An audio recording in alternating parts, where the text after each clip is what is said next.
I still remember the sound of laughter that night. Hers, sharp and loud, echoing in a crowded restaurant, and mine, forced, hollow. I thought it was harmless, just a joke among friends, until I saw the way people looked at us. And then at me. That one joke she made, mocking me in front of everyone, should have been a fleeting embarrassment. Instead, it became the first crack in everything I thought we had. It all started innocuously enough. I had noticed her phone buzzing more than usual, often in the middle of our conversations. "It's work," she'd say, smiling that practiced smile, brushing it off as though my curiosity was an inconvenience. I tried to believe her. I even blamed myself. Maybe I was too clingy, too insecure, too dull to notice. But the small things started adding up. A text that she left on her phone screen too long for me to ignore. A quick glance at her face when someone called, eyes darting away. Missed dinner plans with flimsy excuses. My stomach would twist with questions I didn't want to ask. The night she mocked me, I remember thinking, maybe I'm overreacting. But I couldn't shake the sting behind her laughter, the pointedness in her words. She joked about my career, my clothes, even my voice, and the room joined in. People laughed, sure, but I felt hollow, stripped bare in a way I hadn't before. Afterward, when we left, I stayed silent in the car. She tried to make small talk, but I couldn't hear her over the pounding of my own heart. Something was off, and I couldn't ignore it any longer.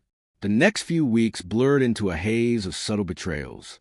She would leave her phone on the counter, just barely angled so I could see, but always screened down.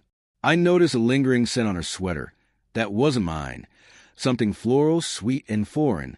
She claimed it was from a co-worker's gift, but I didn't feel reassured. Then came the messages. Not obvious at first. Just a laugh or a heart emoji sent in the middle of the night. I rationalized. Maybe I'm reading too much into it. Maybe I'm imagining it. But deep down, I knew I wasn't. It was a Tuesday morning when I discovered the truth. I had stayed home from work, restless, unable to shake the gnawing feeling. Her phone was on the counter, and for some irrational reason, I looked. A single message opened my world to chaos. "Can't wait to see you tonight. Alone." No sender name. Just that. My fingers shook as I scrolled, each thread revealing more. Plans, photos, inside jokes she never shared with me, moments she swore never happened. My chest tightened, my breath caught.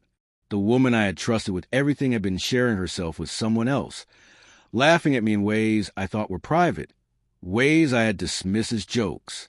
I confronted her that night. She sat on the edge of the bed, biting her lip, eyes avoiding mine.